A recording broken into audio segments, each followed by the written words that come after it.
This is Cosplay Like A Pro with the pros, and I'll let them introduce themselves, but they are some of the most amazing people you're going to find in this area, so please give them a welcome. Sorry, can't clap loud. That's okay. We forgive you. We forgive you. Okay, well, James, you want to kick us off and go down the line, at least introduce yourselves, and then start talking. I'm glad the 5 people make it. I'm James Neathery. I was on the TV show Steampunk'd. I am a leather worker, hobbyist, but also very good at it. And I also do electronics. I have a full suit of leather and brass armor that I make by hand. I didn't bring it with me because it is hot as anything outside, and but you'll just have to take my word for it. I'll show you a picture if you want to see it. But moving right along. Hi, I'm Sadie Mayhew. I currently am cosplaying Claire. Most of the time I specialize in wigs and makeup work. I work a lot with Cosplay Collective. That's my primary group. I'm also a member of Forks, which is the Ohio River Valley cosplay group, which has like 2,000 members or something like that. So that's my work. And I'm Dee Volpe with Cosplay Collective. Founder and run it, so been cosplaying for a long time. I make costumes too, so usually costumes. Oh, and I'm Jotel. I'm part of TN Ghostbusters and Cosplay Collective, and I kind of got roped in. No, I costume very obscure characters a whole bunch.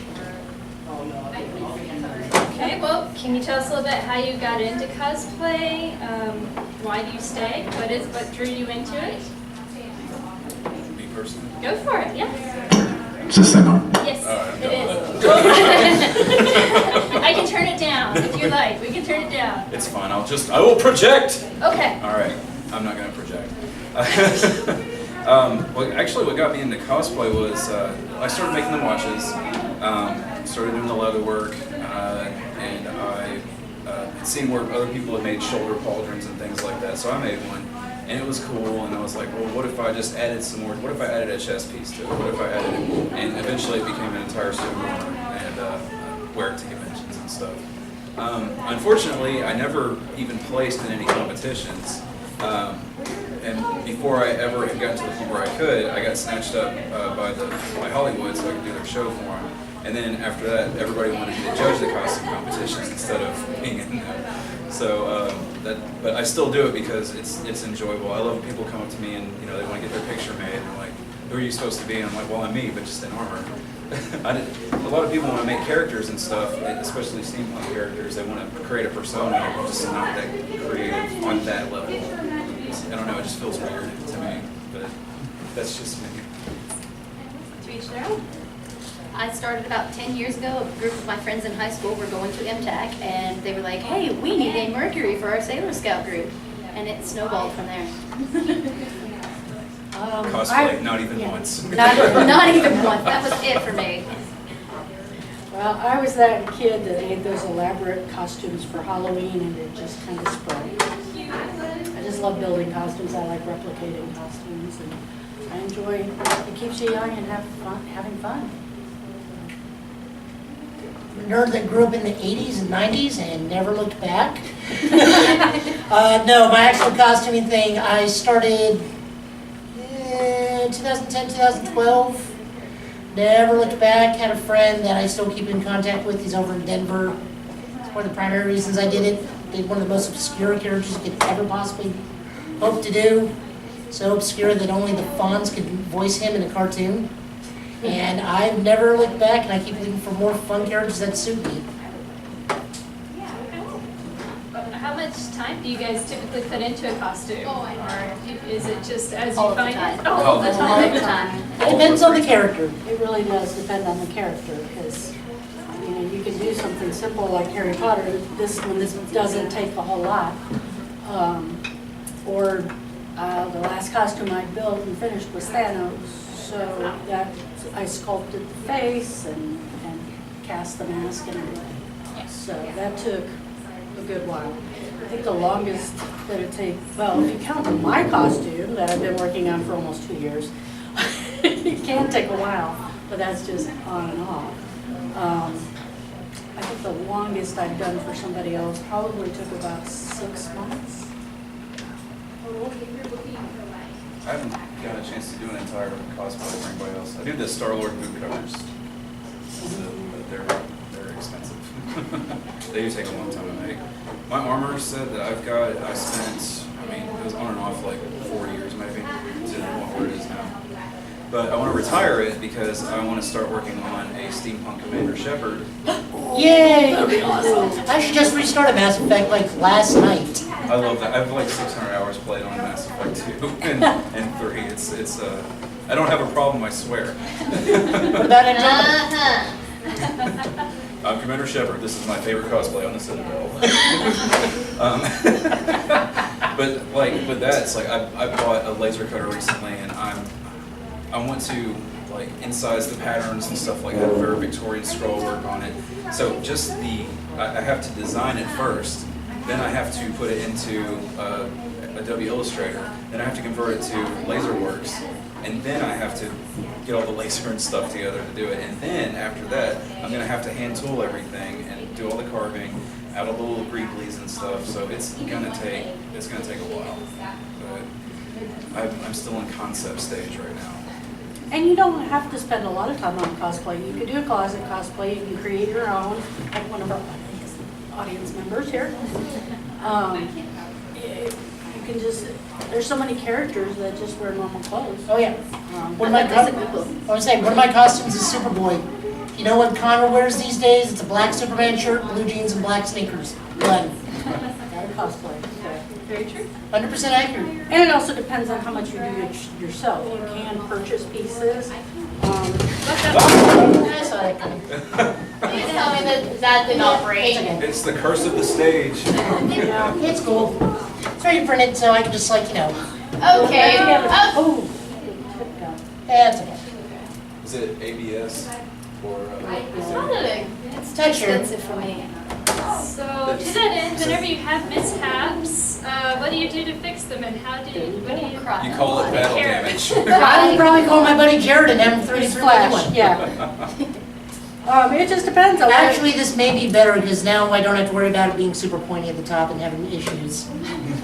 Cosplay Collective runs a hospitality, what we call a hospitality suite, where we repair costumes at conventions. So we do a lot of different things. It depends on how big the convention. At MomoCon last weekend, Sydney was there to help.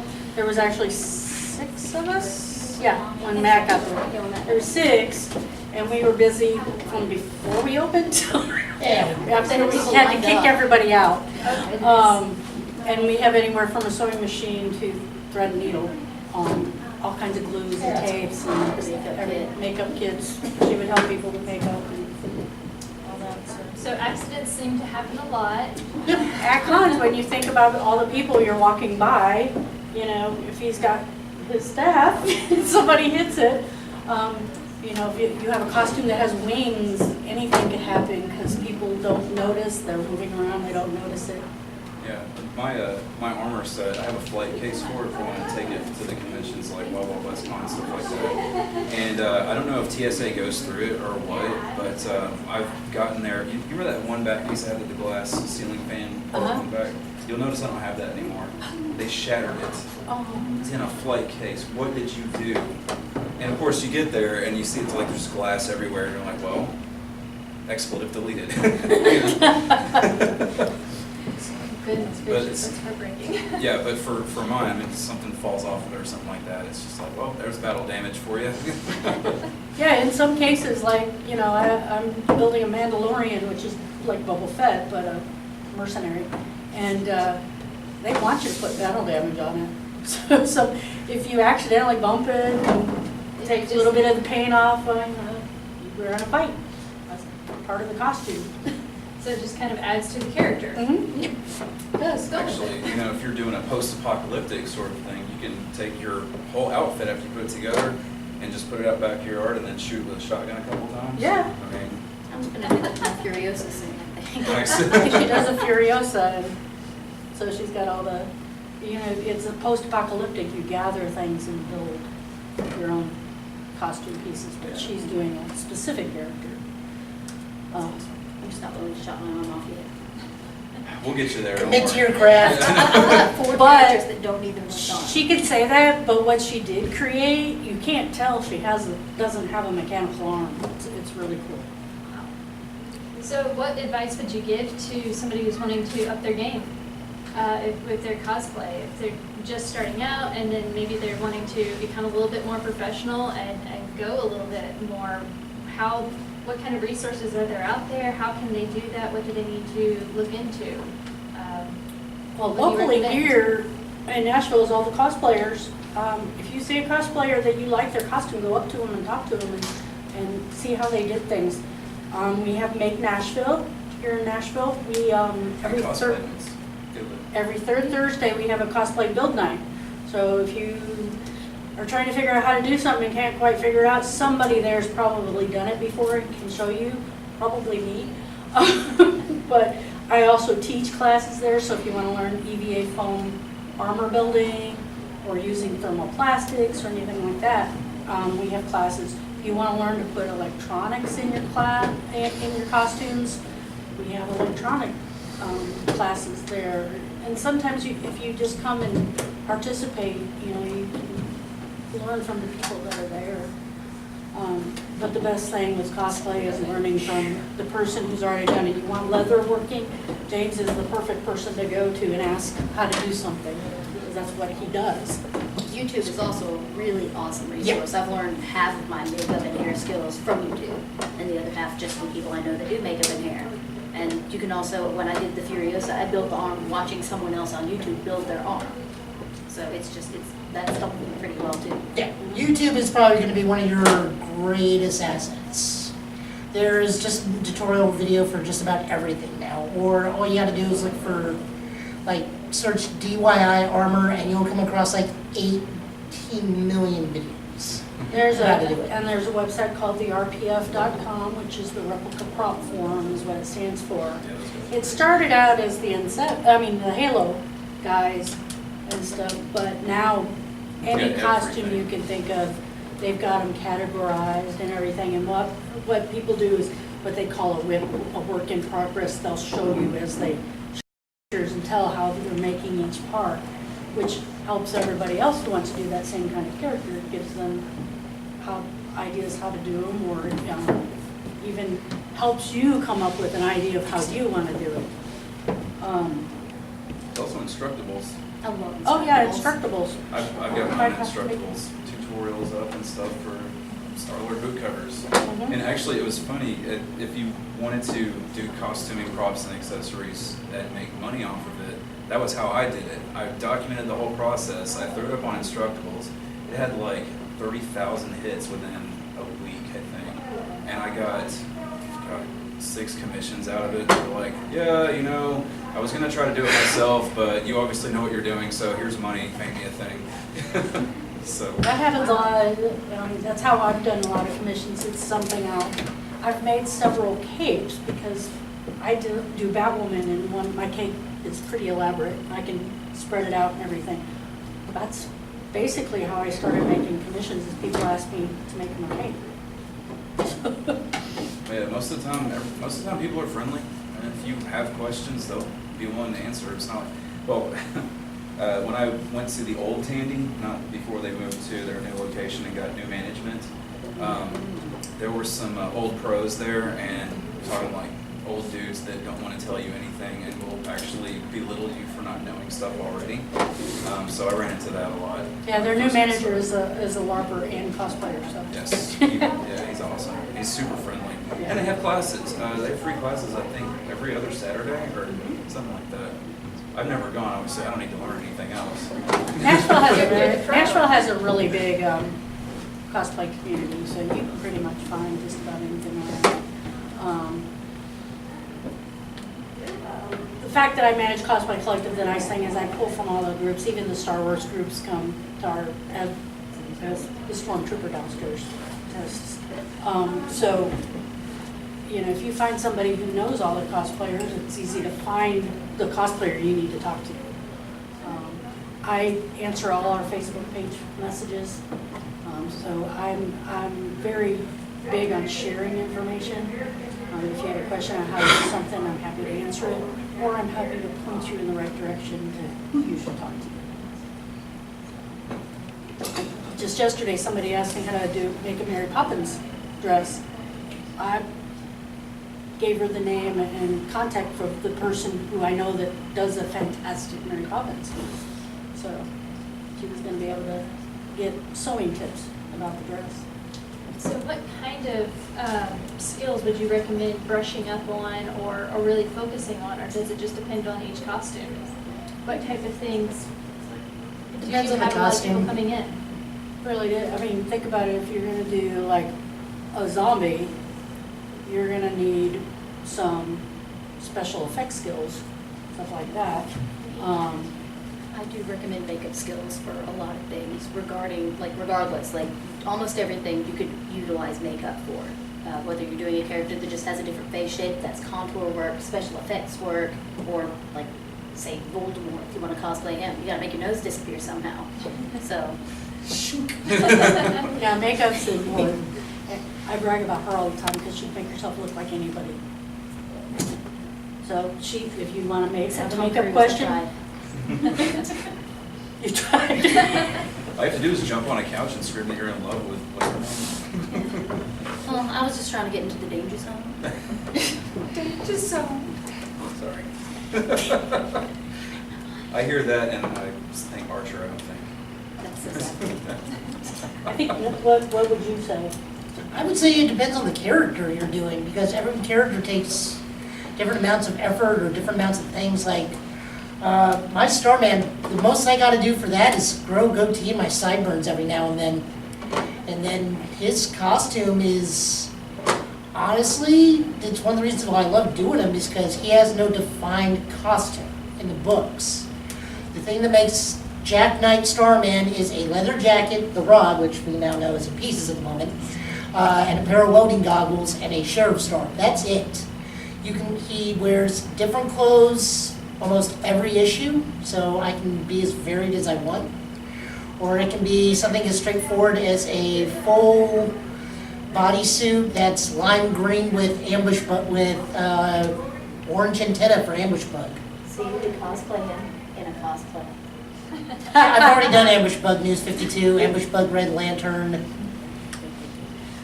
Well, I think the biggest thing that you need to know is that you have to plan.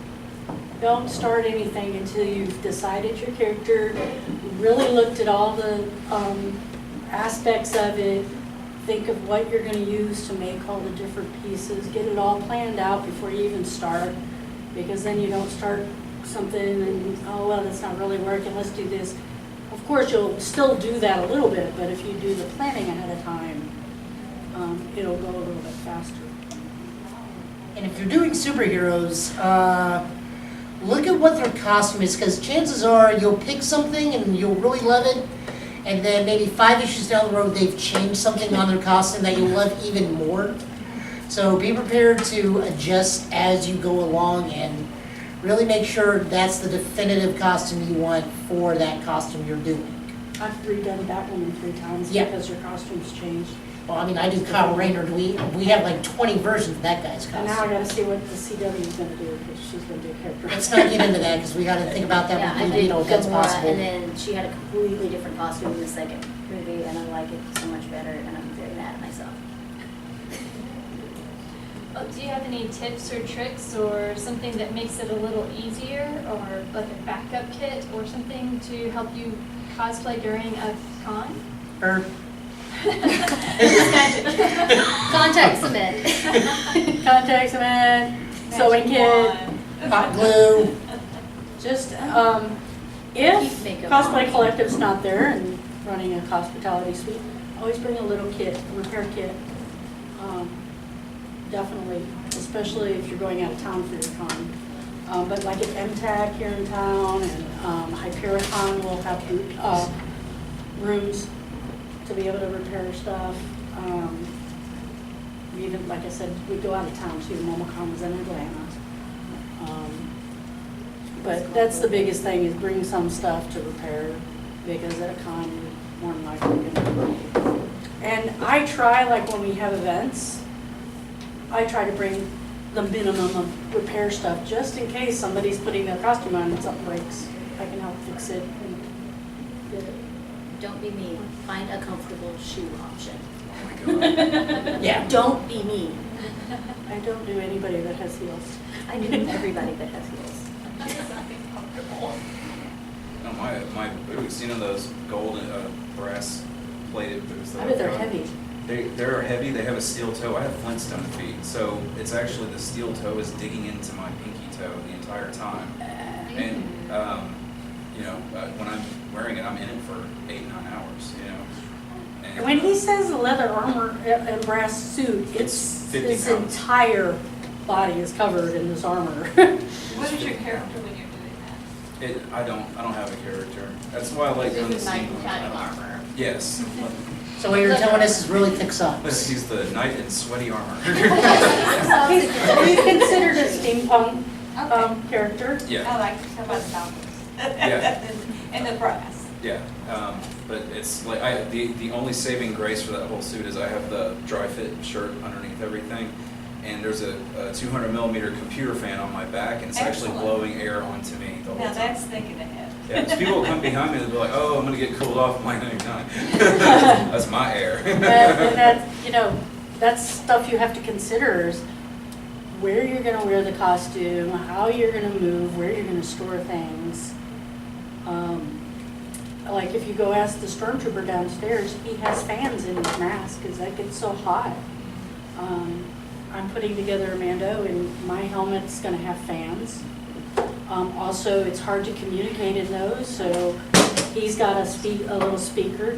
I'll have one in my Mando, so I don't have to keep lifting the helmet to talk, because otherwise you're going to hear me. But that's stuff you got to consider when you're putting a costume together too. And I know leather is probably, I got started in it, and the only reason I was able to continue with it is because I was selling watches on the side to fund the leather cosplay hobby. It is probably the most expensive material you can get, maybe except for Kydex by square footage. And I will tell you that if you do get that, don't put the top coat on the leather because it does not breathe anymore. Leather will actually breathe if you don't seal it. So what I do after I finish doing all the work on it, I just put a light coat of oil on it and it'll protect it from most everything. But yeah, I mistakenly sealed the leg plates, the leather on the leg plates, and when I take them off at the end of the day, there's just a band of sweat over either one. But the rest of me is usually pretty okay, unless I'm in the sun or a dragon con. Yeah, dragon. I was in my, I I wore my Batwoman. I'm not going again this year. I'm still paying for last year. I'll be there. Do y'all compete in the costume contest? Nah. My costumes have, but I don't typically care for that. They usually ask me to judge them, so. Yeah. I would love to, but I hate the competitive nature of that facet. I also have a theory that they don't do it quite correctly. I think there's a difference between a costume contest and a cosplay contest. Costuming is the costume, so Yeah. it's more of a craftsmanship kind of thing. Cosplay is supposed to be different. Cosplay is exactly what that is. It's costuming and play.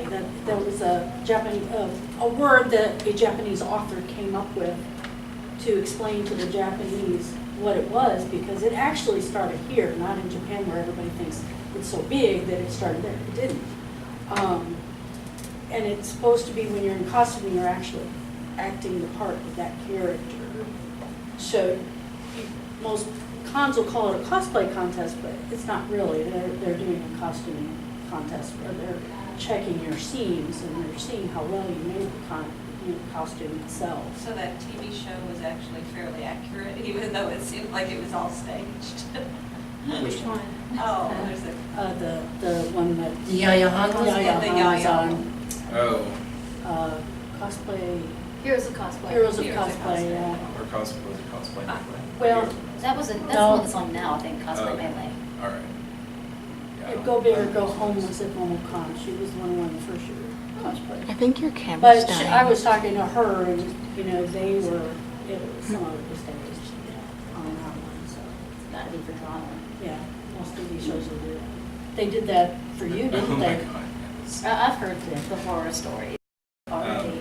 No, it was, well, one of the contestants was very obviously a plant because she managed to evade getting kicked off multiple times when she should have gone home. But there was no, like, I know we're going to be doing a panel about that later, Yeah, about and the reality TV just stuff. another hour or so, but go for it. Good. They, for the second you step off the plane, they take your phone, they go through they toss your luggage and go through everything. They take away anything that they think might give you an edge in the competition. And then when you're on set actually filming, they're looking for interactions that they feel like might turn into some sort of drama.